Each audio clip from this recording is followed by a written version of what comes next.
morning student, in our previous video part 1 in chapter acid, base and salt, we have discussed about acid. Children, today we are going to discuss about base in our video part 2.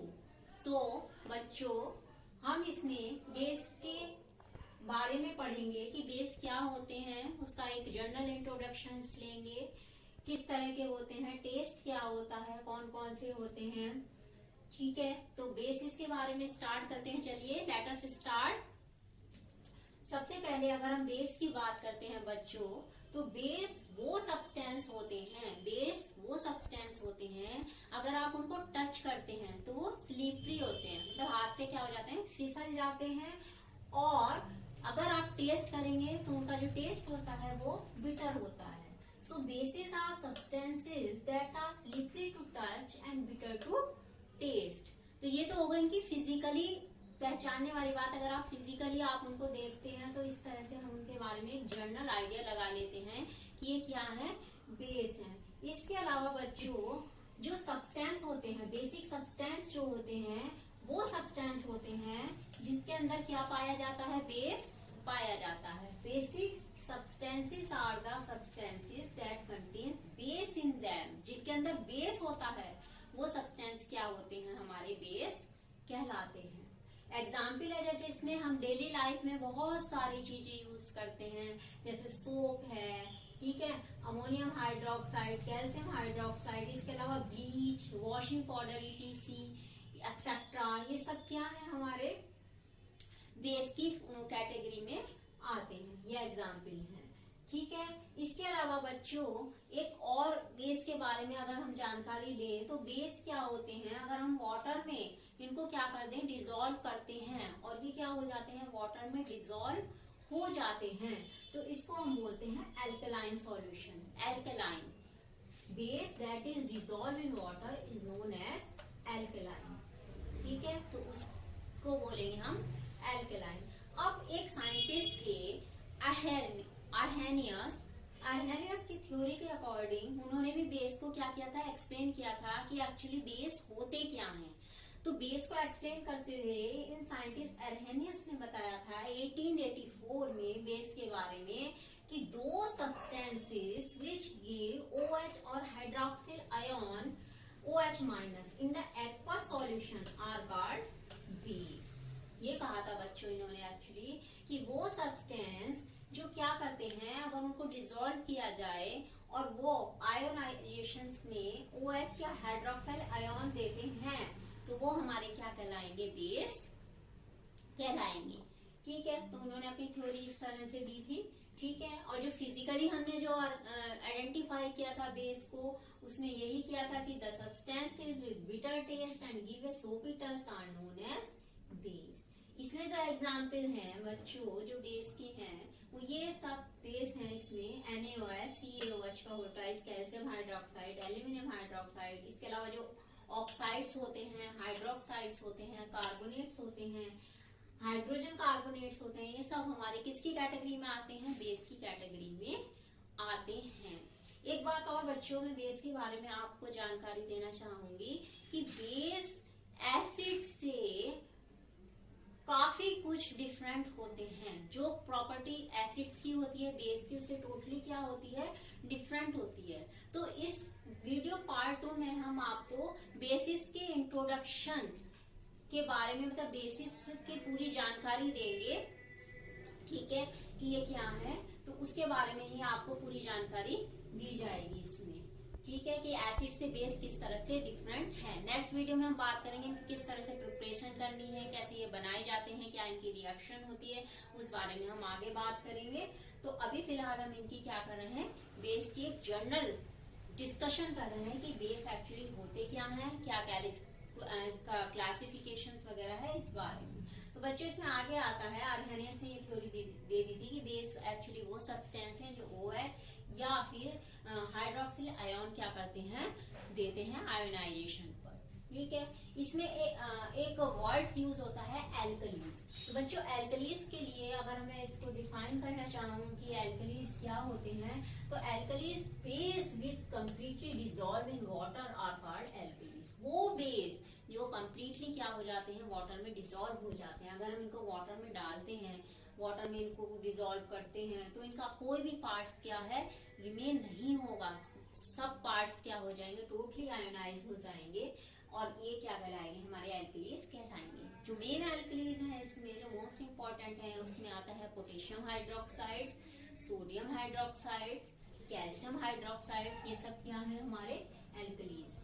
ठीक है, इसमें एक most important point है, जो point to be noted है, you should note this point in your notebook, that all the alkalis are bases but all bases are not alkalis। कितनी बढ़िया बात कही है इन्होंने कि सभी जो एल्कलीज हैं वो तो बेस हो सकते हैं, मतलब जो भी डिसॉल्व होंगे वाटर में, लेकिन जरूरी नहीं कि सभी बेस जो है वो भी एल्कलीज हो। यानी सभी बेस इस तरह नहीं होते कि वो वाटर में आप डालेंगे तो डिसॉल्व हो ही जाएंगे। जो हो रहे हैं वो तो अच्छी बात है, वो तो है ही एल्कलीज, लेकिन सभी जो बेस हैं वो बेस बट क्या है, वो एल्कलीज नहीं होते हैं। जैसे इसमें फेरस हाइड्रोक्साइड है, क्यूप्रस हाइड्रोक्साइड है, ये are bases but not alkalis. ये बेस तो कहलाएंगे लेकिन ये एल्कलीज नहीं कहलाएंगे। दैट इज क्यों, वाई, क्योंकि ये because they are not dissolve in water, that is why they are known as base but not alkalis। तो बच्चों हमने जाना बेस क्या होते हैं। अगला टॉपिक चिल्ड्रन इसमें आता है क्लासिफिकेशन ऑफ बेसिस। और बेसिस तो हमने जाना बेस क्या होते हैं, लेकिन बेसिस को उनके प्रॉपर्टी के आधार पर हम क्या कहते हैं, डिफरेंट कैटेगरी में डिवाइड।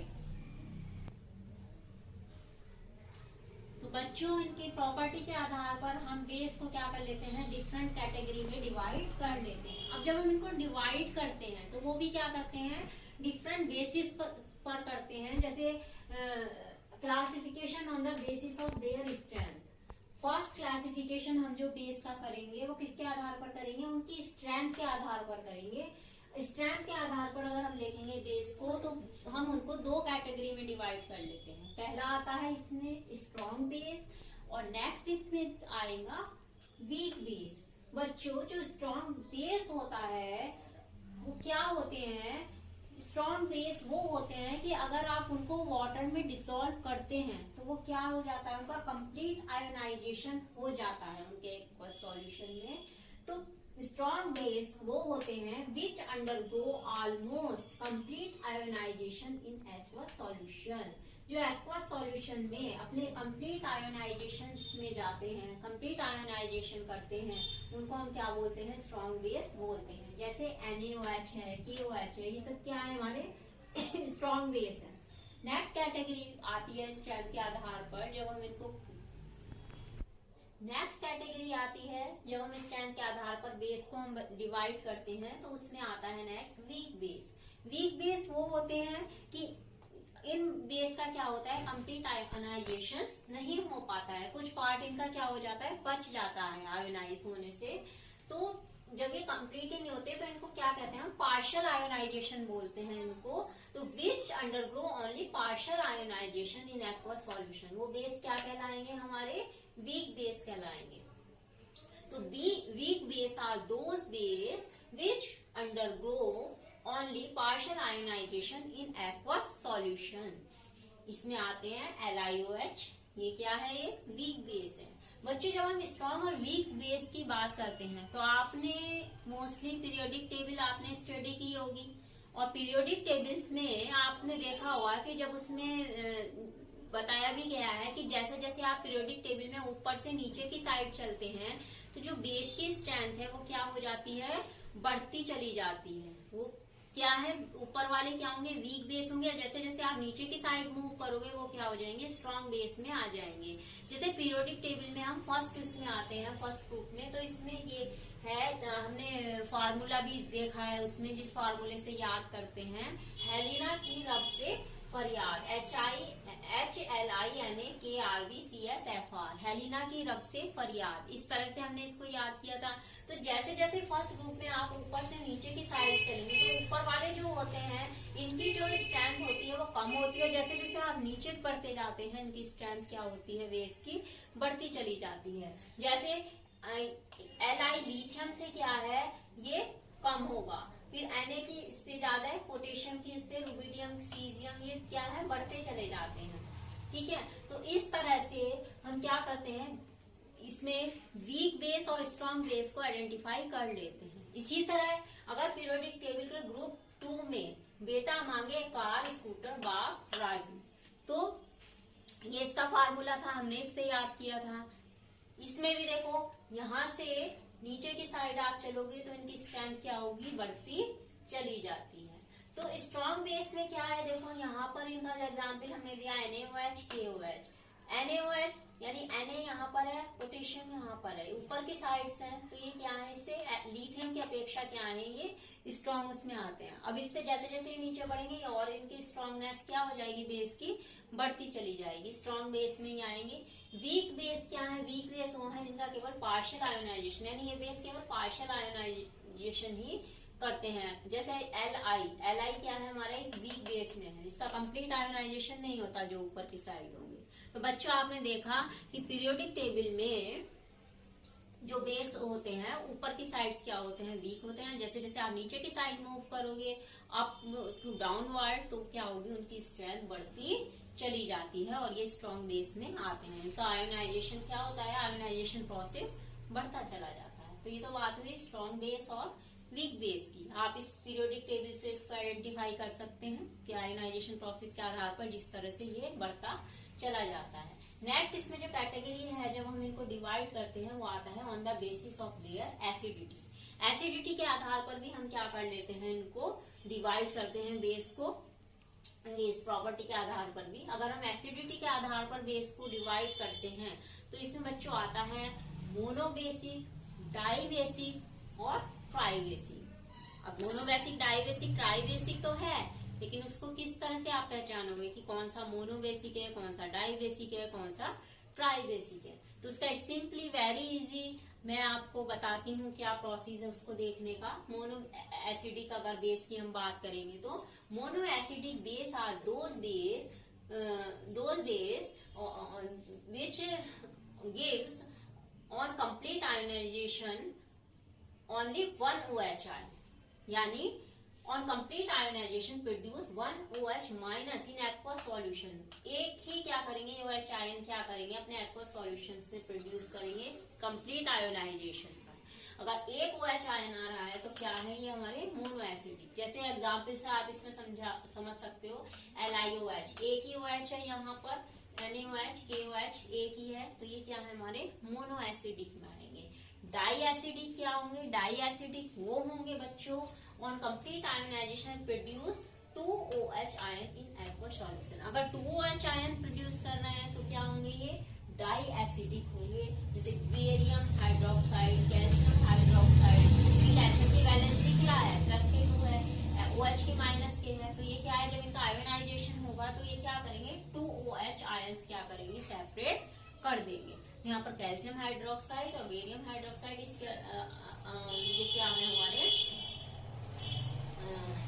हमारे और एक और है इसमें मैग्नीशियम हाइड्रोक्साइड, ये भी हमारा क्या होगा, डाई एसिडिक बेस में आ जाएगा कैटेगरी में।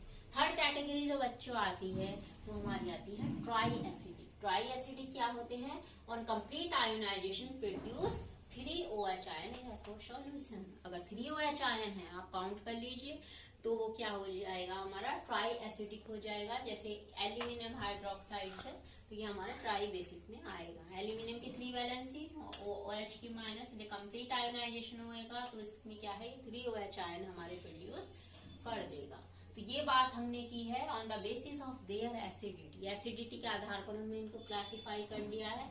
नेक्स्ट आता है इसमें on the basis of concentration of the base. Concentration के आधार पर भी हम क्या कर लेते हैं, बेस को ग्रुप में डिवाइड कर लेते हैं, और 2 ग्रुप्स में डिवाइड होगा। पहला है कंसंट्रेटिव बेस और दूसरा है डाइल्यूट बेस। अब बात आती है कि डाइल्यूट बेस क्या होते हैं और कंसंट्रेटिव बेस क्या होते हैं। तो बच्चों कंसंट्रेटिव बेस वो होते हैं जिसमें वाटर का जो अमाउंट होता है वो बहुत कम होता है, यानी उसमें अमाउंट की मात्रा क्या हो जाती है, बहुत कम हो जाती है, यानी अमाउंट ऑफ H2O क्या होगा, इसमें लेस होगा। ठीक है। और डाइल्यूट क्या होंगे, जिसमें अमाउंट ऑफ वाटर क्या हो जाएगा, अधिक हो जाएगा। जैसे आपने देखा होगा किचन में भी अगर आप क्या करते हैं, किचन में क्या करते हैं आप, अगर थोड़ा सा पानी लेते हैं और उसमें क्या करते हैं साल्ट मिलाएं या शुगर मिलाएं और उसको मिलाते रहें, तो पानी का अमाउंट क्या होगा, धीरे धीरे कम होना शुरू हो जाएगा और एक कंडीशन ऐसी आएगी कि वो शुगर पानी में घुलनी बंद हो जाती है। तो अगर शुगर की मात्रा ज्यादा है, पानी की मात्रा कम है और उसके घुलने में प्रॉब्लम हो रही है, तो वो कंसंट्रेटेड स्टेट में चेंज होता रहता है। लेकिन अगर क्या है, वाटर ज्यादा है और आराम से घुल रही है, यानी उसमें क्या है, वाटर का अमाउंट ज्यादा है और वो डाइल्यूट स्टेट में होती है। तो बेस को भी हम क्या करते हैं, दो कैटेगरी में डिवाइड कर लेते हैं, डाइल्यूट बेस और कंसंट्रेटेड बेस। ठीक है। तो the bases which contain more amount of H2O are called dilute bases. और इसी तरह कंसंट्रेटेड बेस की भी आप डेफिनेशन दे सकते हैं, the bases which contain less amount of water are called concentrated bases. ठीक है। तो इस तरह से हमने क्या किया, बेसिस को क्लासिफाई कर लिया है, इनकी डिफरेंट कैटेगरीज के आधार पर हमने क्या कर लिया है, प्रॉपर्टी के आधार पर डिफरेंट कैटेगरी में इनको डिवाइड कर दिया गया है। नेक्स्ट इसमें जो आता है, अब देखो आपने एसिड भी पढ़ा है, बेस भी पढ़ा है, तो जल्दी से क्विक रिमाइंड कर लेते हैं, एसिड की प्रॉपर्टी भी और बेस की प्रॉपर्टी भी। बेस की क्या है, बेस के बारे में भी हमने इंट्रोडक्शन पढ़ा है, एसिड में भी। तो एक क्विक रिव्यू देख लेते हैं, इसमें डिफरेंस देखते हैं कि एसिड और बेस में क्या डिफरेंस है। तो एसिड और बेस का अगर डिफरेंस देखें तो सबसे पहले हम किसकी बात करेंगे, टेस्ट की। टेस्ट कैसा होता है, सोर इन टेस्ट, ठीक है। और इनका कैसा होता है, बिटर इन टेस्ट। नेक्स्ट किसकी बात करेंगे, टच की। अगर हम टच करते हैं बेस को तो क्या होंगे, सोपी एंड टची।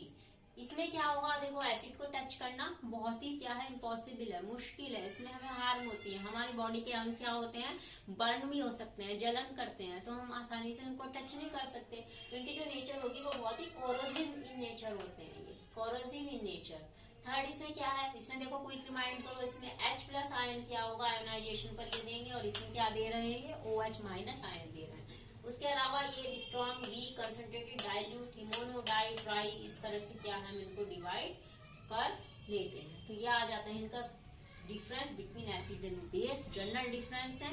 नेक्स्ट टॉपिक हम इसमें लेंगे, इनके टेस्ट के बारे में पढ़ेंगे। तो बच्चों हमने क्या पढ़ा है, हमने देखा एसिड और बेस में डिफरेंस देखा है।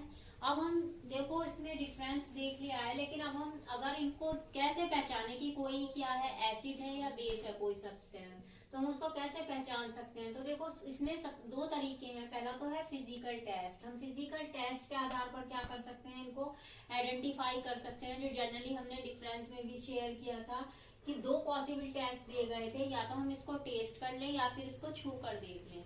लेकिन दोनों ही बच्चों क्या है, बहुत ही इम्पॉसिबल है कि हम क्या है, इनको हर कोई टेस्ट तो नहीं कर सकता है, क्योंकि ये बॉडी पर इफेक्ट देंगे, हार्मफुल इफेक्ट देंगे, तो टेस्ट करना तो इम्पॉसिबल है। और छू भी नहीं सकते हैं, क्यों, क्योंकि ये क्या है, जो एसिड्स होते हैं वो इतने ज्यादा हार्मफुल होते हैं कि ये बॉडी के पार्ट्स को क्या करते हैं, बर्न्स भी कर सकते हैं, जलन पैदा करते हैं। तो it is impossible to touch them. So ये जो हमारे मेथड्स हैं, इनको हम क्या करते हैं, ये तो हम नहीं यूज करते हैं जनरली। इसमें हम क्या करते हैं, बेसिकली इंडिकेटर का यूज करते हैं इनको टेस्ट करने के लिए कि कोई क्या है, एसिड है या फिर हमारा बेस सब्सटेंस है। अब इंडिकेटर क्या होता है, क्वेश्चन आता है कि इंडिकेटर क्या होता है। तो बच्चों इंडिकेटर क्या है, एक डाई होती है जो क्या होता है, that changes colour, colour change करती है जब आप इसको क्या करते हैं, किसी एसिड या बेस पर अप्लाई करते हैं, तो क्या हो जाता है, उसका कलर चेंज हो जाता है।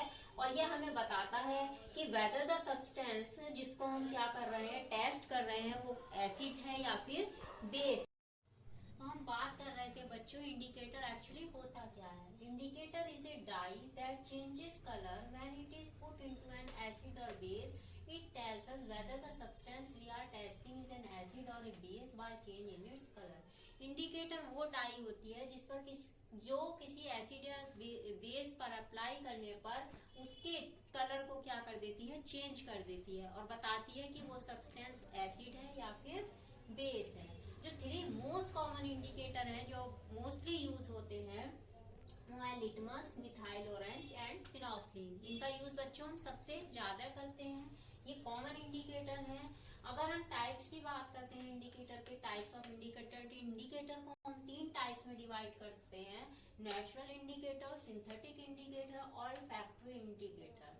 नेचुरल इंडिकेटर जो है बच्चों वो नेचुरली होते हैं, इनको हमें क्या है बनाने की आवश्यकता नहीं होती है। नेचुरल इंडिकेटर में हमारे आते हैं litmus solution, turmeric solution, beetroot, red cabbage, China rose solution, ये सब क्या होते हैं हमारे नेचुरल इंडिकेटर्स में आते हैं। इनके जो कलर्स होते हैं, कलर हमारे होते हैं, लिटमस सॉल्यूशन का पर्पल कलर है, टर्मरिक सॉल्यूशन येलो कलर है, beetroot purple, red cabbage purple, China rose ये रेड कलर का होता है। अब बात करते हैं इनसे अगर एसिड या बेस पर हम अप्लाई करते हैं टेस्ट करने की कि कोई एसिड है या फिर बेस है, तो ये उसके कलर को किस तरह से चेंज करते हैं, क्या चेंजेस होते हैं कलर में, और हम पहचान जाते हैं कि ये एसिड है या बेस है। तो देखिए अगर लिटमस सॉल्यूशन को आप एसिड पर अप्लाई करते हैं तो ये रेड कलर का हो जाता है, और बेस पर अप्लाई करेंगे तो ब्लू कलर का। इसी तरह टर्मरिक सॉल्यूशन को हम करते हैं इसमें, तो ये येलो कलर देता है और बेस में ये डीप रेड देता है। बीट रूट एसिड में पर्पल देता है और बेस में येलो देता है। रेड कैबिज ये पिंक रेड हो जाता है एसिड में, और ये ग्रीन येलो। इसी तरह चाइना रोज सॉल्यूशन यहाँ पर मैजेंटा कलर का, और यहाँ पर ये बेस में ग्रीन कलर शो करता है। तो इस तरह से ये नेचुरल इंडिकेटर की हेल्प से हम क्या कर सकते हैं, इनको आइडेंटिफाई कर सकते हैं कि ये एसिड है या फिर हमारे बेस है। अब हम बात करते हैं लिटमस की। लिटमस हमारे red litmus and blue litmus, 2 तरह के लिटमस होते हैं, इससे भी हम चेक करते हैं इसमें। तो एसिड सॉल्यूशन में अगर रेड लिटमस से हम चेक कर रहे हैं तो ये नो कलर शो करेगा, और बेस में ये टर्न्स ब्लू कलर में चेंज हो जाएगा। यहाँ पर ये रेड कलर में चेंज होगा ब्लू लिटमस, और यहाँ पर बेस में ये कोई कलर चेंज नहीं होगा। तो बच्चों आपने देखा कि हम कितनी इजीली हम इंडिकेटर की हेल्प से क्या एसिड और बेस को क्या कर सकते हैं, टेस्ट कर सकते हैं। तो बच्चों हमने लिटमस पेपर से देखा किस तरह से एसिड और बेस के कलर चेंज होते हैं और क्या उसमें चेंजेस आते हैं। अब हम बात करते हैं जो मोस्ट कॉमन इंडिकेटर होते हैं जैसे फिनोल्फिन, मिथाइल ऑरेंज, इनके न्यूट्रल सॉल्यूशन में, एसिडिक सॉल्यूशन में, बेसिक सॉल्यूशन में किस तरह का ये कलर शो करेंगे। तो देखिए अगर फिनोल्फिन है ये कलरलेस सॉल्यूशन होता है न्यूट्रल सॉल्यूशन में, लेकिन जब इसको एसिड में अप्लाई करेंगे तो ये कलरलेस हो जाता है और बेसिक में ये पिंक कलर देता है। इसी तरह मिथाइल ऑरेंज का ऑरेंज कलर होता है न्यूट्रल सॉल्यूशन में, एसिड में ये रेड कलर और बेसिक में ये येलो कलर शो करता है। ठीक है, तो मिथाइल ऑरेंज एसिड क्या कलर शो किया, एसिडिक सॉल्यूशन में रेड, बेसिक में येलो और न्यूट्रल में ऑरेंज कलर ये शो कर रहा है। इस आधार पर हम क्या कर लेते हैं, इनकी आइडेंटिफाई कर लेते हैं एसिड और बेस को। अगर देखिए बच्चों डेली लाइफ में हम अनियन लेते हैं, अनियन को अगर आप क्या करते हैं एसिड में एसिड पर अप्लाई करते हैं तो ये क्या करता है अपनी स्मेल एज सच रखता है, लेकिन जब इसको बेस के थ्रू इसको क्या करते हैं अप्लाई करोगे तो ये अपनी स्मेल को क्या कर देता है, लूज कर देता है। वैनिला एक्सट्रैक्ट इसी तरह एसिड में रिटेन स्मेल रखेगा, बेस में क्या कर देगा, लूजेस स्मेल, अपनी स्मेल को लूज कर देगा। तो इस तरह से बच्चों आज हमने बेस के बारे में पूरा क्या किया है, आपको डिस्कस कराया है। बेस क्या होते हैं, क्लासिफिकेशन क्या है, ठीक है, उनके क्लासिफिकेशन क्या है, और फिर टेस्ट हमने किस तरह से किए हैं, वीक बेस क्या है, स्ट्रॉन्ग बेस क्या है, एसिड बेस में डिफरेंस क्या है। ठीक है, इस वीडियो में हमने इतना आपको इंट्रोड्यूस कराया इससे। तो आई होप आप क्या करेंगे, इससे फायदा लेंगे, इससे आप अपनी स्टडी में हेल्प लेंगे। नेक्स्ट वीडियो पार्ट 3 में हम मिलेंगे साल्ट के साथ, साल्ट के इंट्रोडक्शन के साथ, साल्ट के बारे में हम कंप्लीट डिटेल लेंगे, और बेस की प्रिपरेशन के बारे में भी हम क्या करेंगे, डिस्कस करेंगे। ठीक है, और इसके अलावा लास्ट में, इस चैप्टर के लास्ट में इम्पोर्टेंट क्वेश्चन डिस्कस करेंगे अब रिलेटेड टू योर एग्जाम्स, उसके बारे में भी डिस्कशन होगा। जब तक आप क्या है, जितना आपका चैप्टर हो चुका है, कवर कर चुके हैं हम, उसको क्या करते हैं, आप स्टडी करते रहें। मिलते हैं नेक्स्ट वीडियो में, टिल देन बाय बच्चों।